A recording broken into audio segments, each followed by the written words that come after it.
Oke, assalamualaikum warahmatullahi wabarakatuh. Alhamdulillahirobbilalamin. Kita puji syukur kita sampaikan kepada Allah Subhanahu Wa Taala bahwa kita saat ini bisa menyampaikan presentasi atau bahasan-bahasan tentang aircraft structure, yaitu table of content nomor 2 ACM M9 ya, bukan M9, M8 ya, harusnya itu M8 1-2 corrosion inspection indication. Oke, rekan-rekan yang kami banggakan, kepada Bapak Bismil sebagai Kapoldi, Ibu April yang mungkin mendengarkan atau melihat bahasan ini, yang mudah-mudahan bisa kita diskusikan. Kalau misalnya ada hal-hal yang kurang pas dalam tulisan ini atau dalam bahasan ini, atau kurang dipahami, kurang dimengerti, nanti kita akan diskusikan pada saat pelaksanaan pertemuan virtual. Oke, saya akan coba menyampaikan tentang corrosion inspection and indication. Pembahasannya ini ada definisi korosi ya, definisi korosi. Jadi kita kalau ditugaskan untuk mengawasi mahasiswa dalam bidang skin atau di pesawat, itu tasnya atau performnya adalah corrosion inspection indication. Terlebih dahulu kita harus memahami, mengerti dalam tas seperti itu atau perform seperti itu. Yang notabene di sini adalah corrosion inspection indication. Jadi kita harus mengerti dulu atau memahami dulu apa sih korosi itu dan ada berapa macamkah korosi itu. Sehingga kalau ada pertanyaan-pertanyaan dari mahasiswa atau dari lainnya, kita bisa menjawab insya Allah ya. Oke, di sini saya tulis ini definisi korosi itu menurut saya yang pernah melaksanakan kursus masalah korosi waktu di Bandung ya.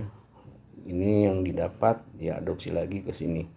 Tapi kalau tidak sinkron dengan rekan-rekan, dengan bapak-bapak semua, ya kita diskusikan saja bagaimana solusinya yang terbaik. Oke, definisi korosi. Korosi adalah kerusakan atau kehancuran material akibat adanya reaksi kimia di sekitar lingkungannya. Secara umum, korosi dibedakan menjadi ada dua bagian ya, korosi basah dan korosi kering. Oke, korosi basah seperti apa, korosi kering seperti apa, nanti kita akan bahas.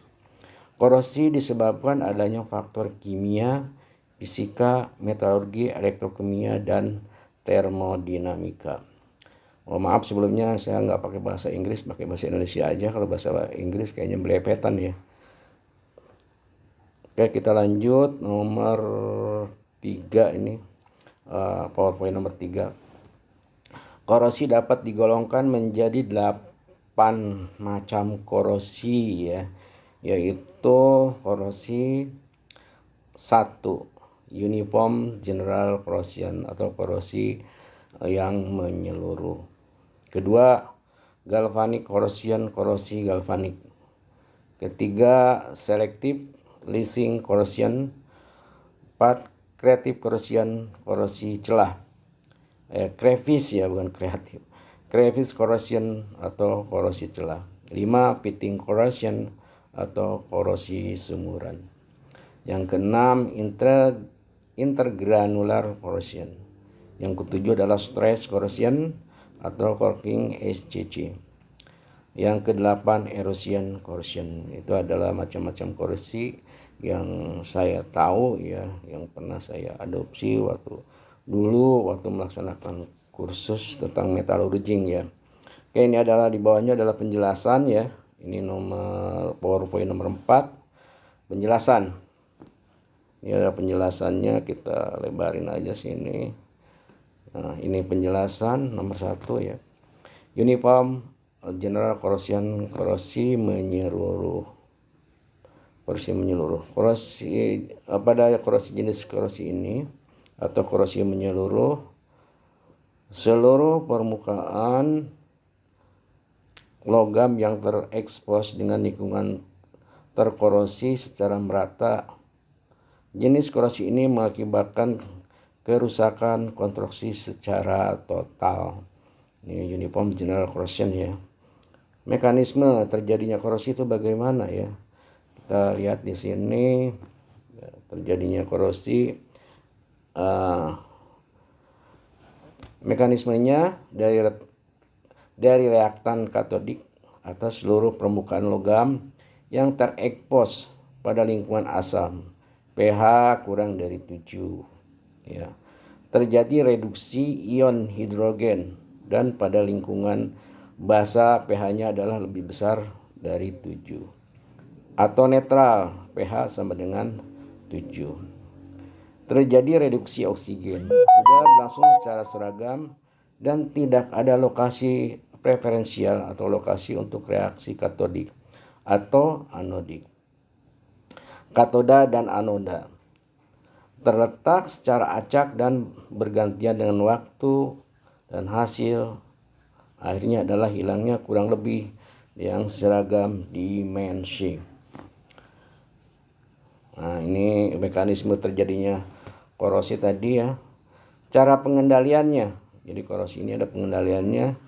Yang korosi menyeluruh sebagai berikut: dengan melakukan pelapisan dengan cat atau dengan material yang lebih anodik ya. Nanti kalau ada kurang jelas yang anodik itu apa, katodik itu apa, nanti kita jelaskan aja nanti di pertemuan. Melakukan inhibitas dan proteksi katodik protection. Itu adalah pengendaliannya yang korosi tadi ya. Terus yang kedua adalah galvanic corrosion atau disebut juga korosi galvanik. Ini gambarnya ya. Ini gambarnya seperti itu adalah ya. Galvanik atau bimetallic corrosion adalah jenis korosi yang terjadi ketika dua macam logam yang berbeda berkontak secara langsung dalam media korosif. Yang tadi mah korosif menyeluruh, kalau yang tadi ya ini adalah korosif galvanik. Ini seperti ini. Jadi ini bimetal corrosion. Jenis korosi yang terjadi ketika dua macam logam yang berbeda berkontak secara langsung dalam media korosif. Jadi ini kita terusin aja dulu, nanti bahasannya nanti aja biar rekan-rekan bisa ngebaca seluruhnya, kita bahas satu persatu nanti. Mekanisme korosi galvanik ini secara kerjanya, mekanismenya bagaimana ini?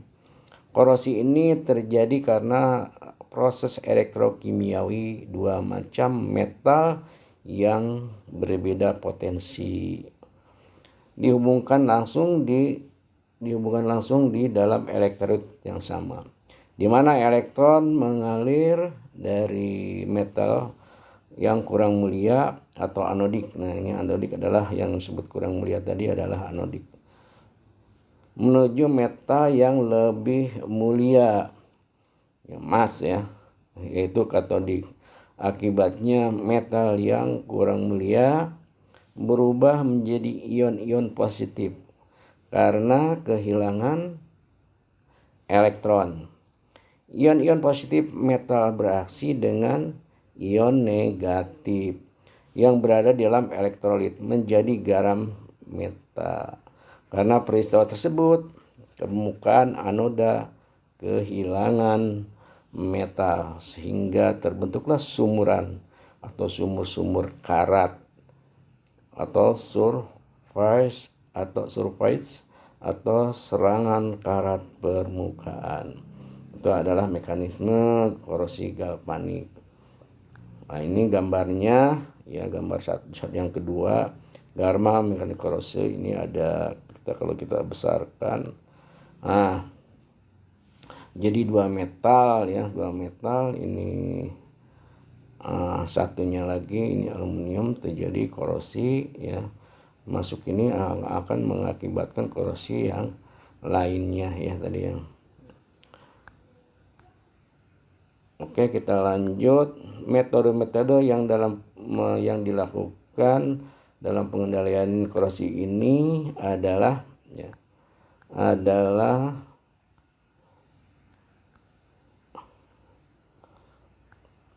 menekan terjadinya reaksi kimia atau elektrokimia seperti reaksi anoda dan katoda, mengisolasi logam dari lingkungannya, mengurangi ion hidrogen di dalam lingkungan yang dikenal dengan mineralisasi, mengurangi oksigen yang larut dalam air, mencegah kontak dari dua material yang tidak sejenis.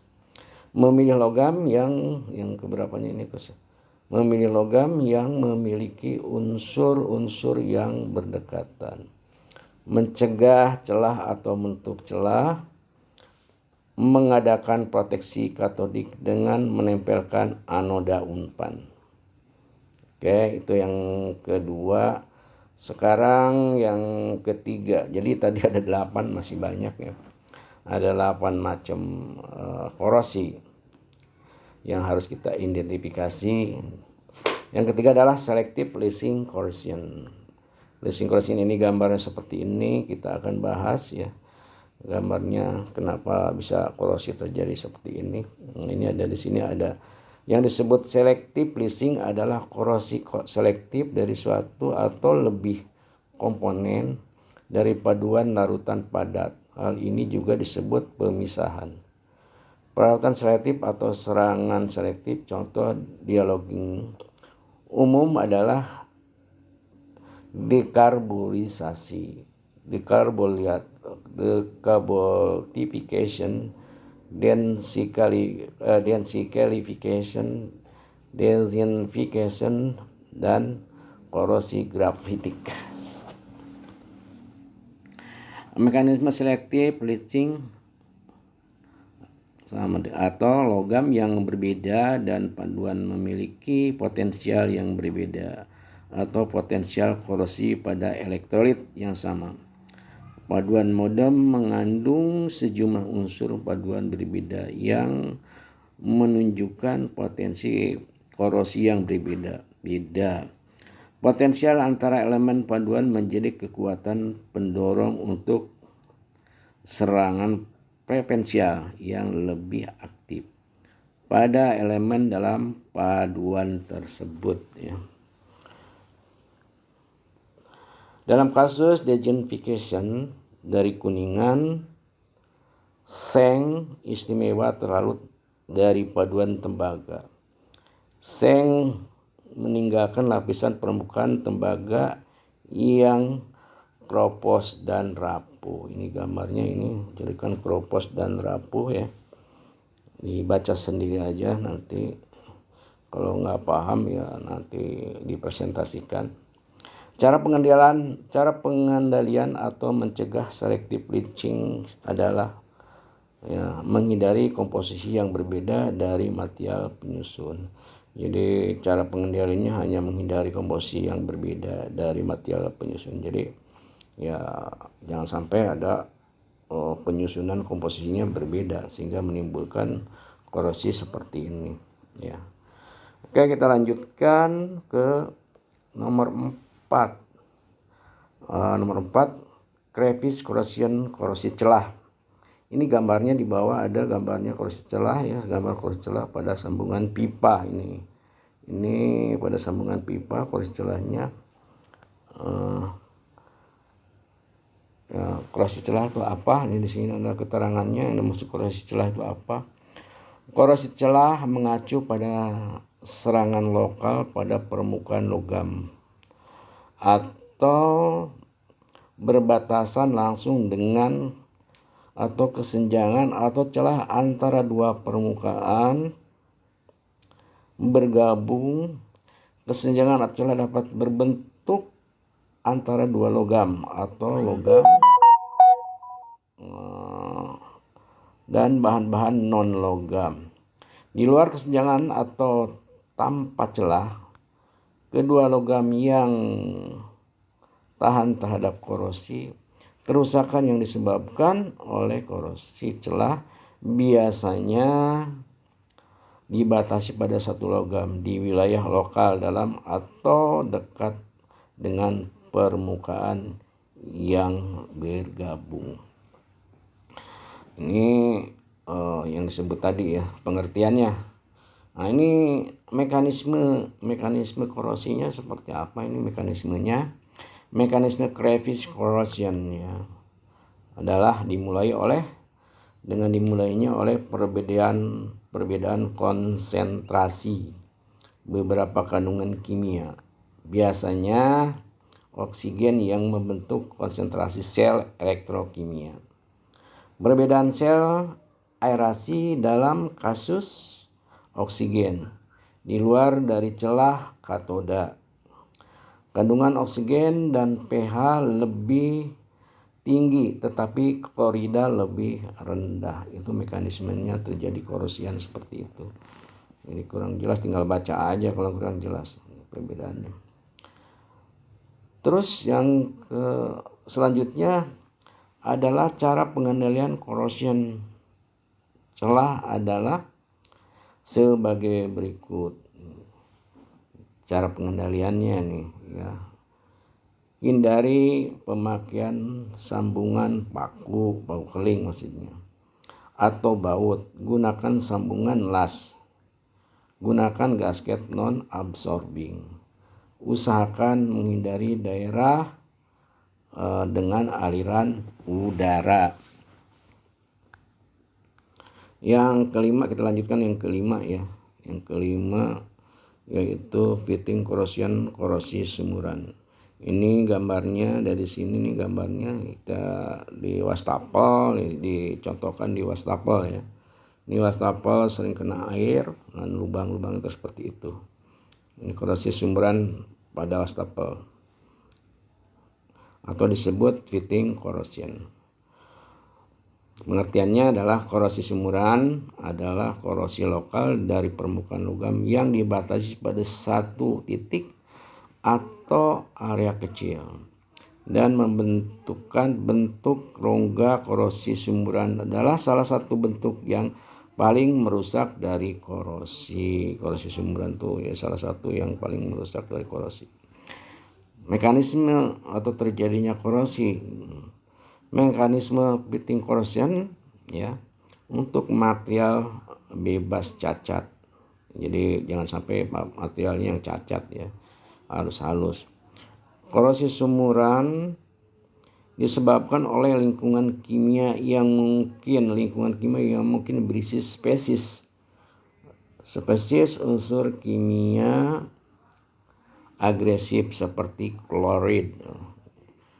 klorida sangat merusak lapisan pasif atau oksida, sehingga pitting dapat terjadi pada dudukan oksida.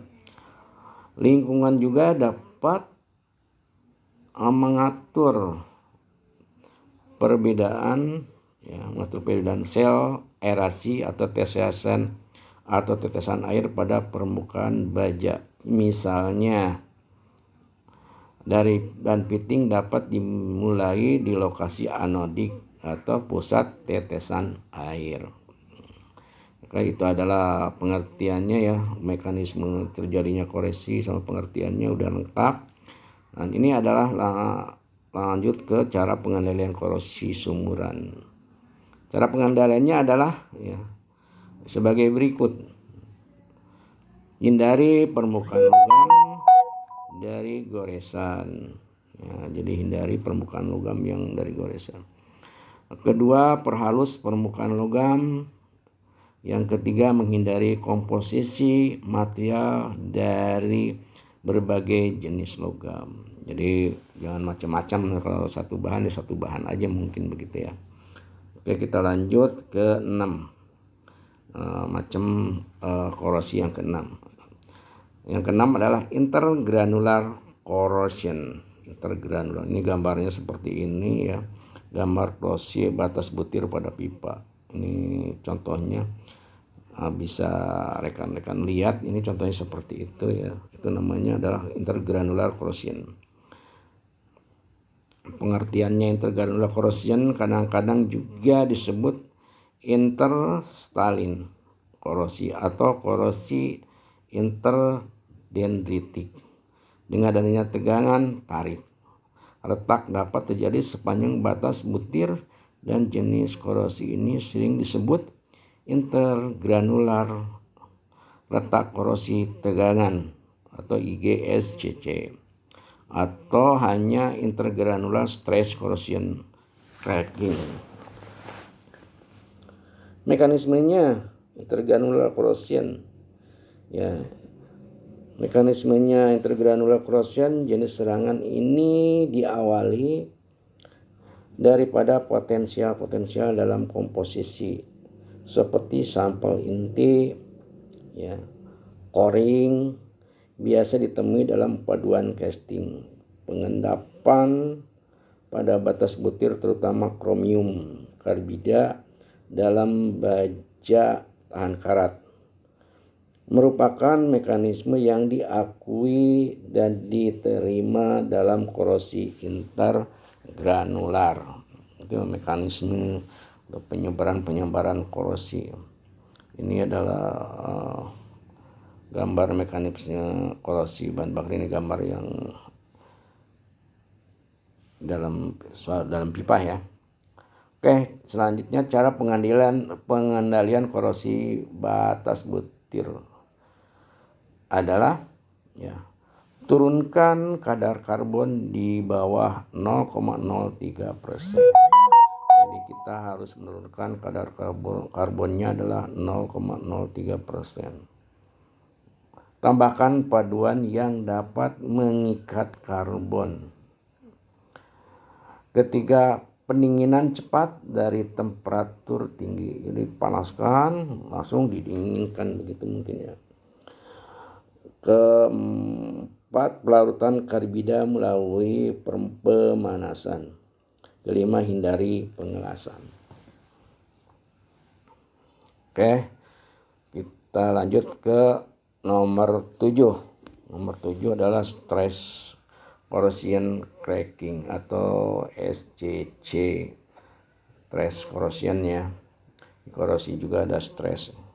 Jadi nggak manusia aja yang stres, korosi juga ternyata ada yang stres hingga menjadi korosi. Ini gambarnya adalah gambar korosi SCC pada sebuah logam. Korosi retak nih pengertiannya. Korosi stres tuh ya. Korosi retak akibat tegangan atau tegang ya, stres tegang. Kena tegangan jadi stres.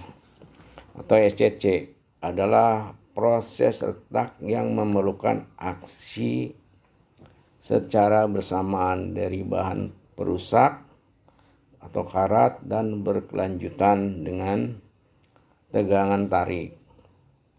Ini tidak termasuk pengurangan bagian yang terkorosi akibat gagal oleh patahan cepat. Hal ini juga termasuk interstalin atau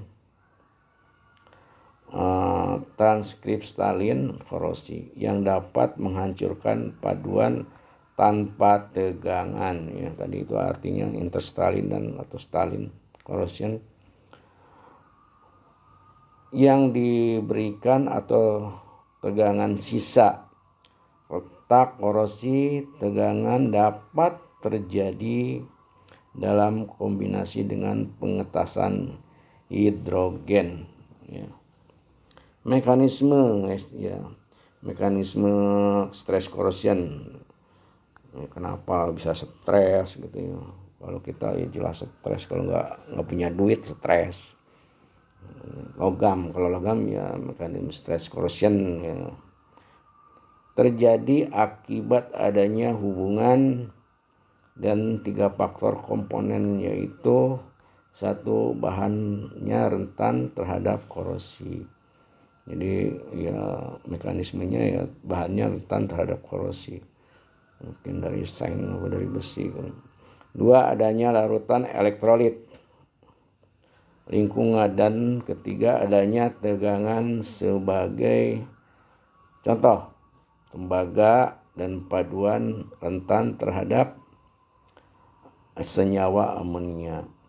Baja ringan rentan terhadap larutan alkali dan baja tahan karat, rentan terhadap klorida.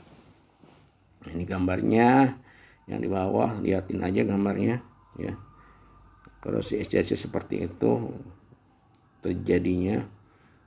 Mungkin ini di scan ya, bisa kelihatan seperti ini, atau di X-ray. Itu cara pengendaliannya, korosi tegangan. Ini cara pengendaliannya yang tegangan. Kalau udah tegang, pengendaliannya gak ada yang ngasih duit, ngasih amplop, ini slow lagi gitu. Cara pengendalian korosi tegangan, tegang ya. Turunkan besarnya tegangan ya, menurunkan tegangan, jadi jangan tegang-tegang kita itu. Kalau menguranginya sama ya, manusia juga mengurangi stres ya, jangan tegang-tegang, diturunkan aja. Gimana caranya ya, sama dengan metal juga. Kalau pengendalian korosi akibat tegangan ya, turunkan besarnya tegangan. Gimana caranya, dikendorin lah. Turunkan tegangan sisa thermalnya. 3. Kurangi beban luar atau pembesaran area potongan. Keempat, penggunaan inhibitor yang benar. Itu cara pengendalian yang tadi. Ini pengendalian apa tadi itu? Pengendalian stress corrosion. Yang stres pengendaliannya ada di sini. Sama kayak dengan kita juga pengendalian seperti ini. 8. Nah, ini yang terakhir adalah erosi corrosion. Ini gambarnya ada, ini gambarnya nih. Aduh, Adan Isa nggak apa-apa, terusin aja. Agok satu lagi ya, erosion.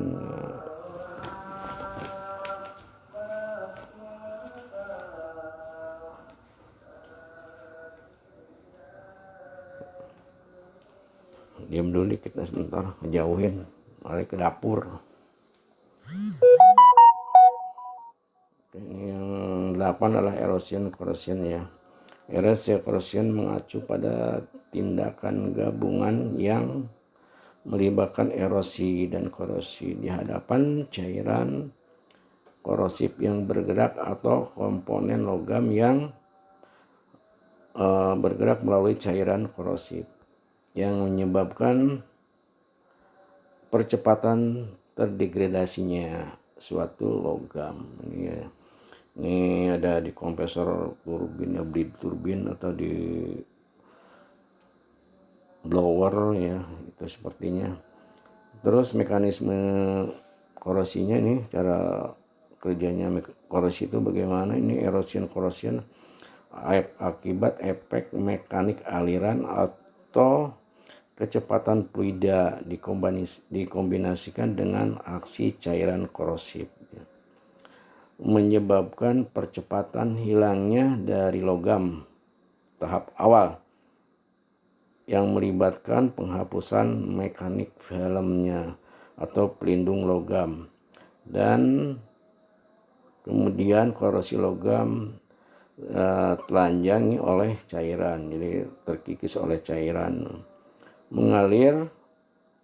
Proses siklus ini sampai berlubang. Allahu Akbar, Allahu Akbar.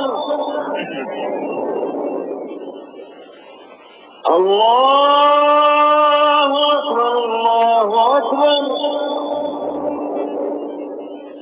Asyhadu an la ilaha illallah.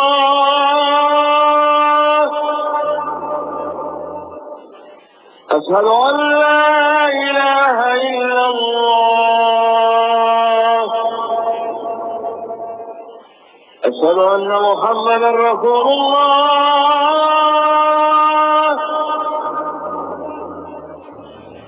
Asyhadu anna Muhammadar Rasulullah.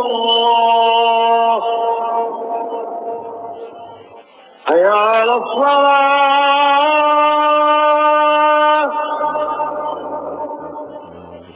Hayya 'alas shalah.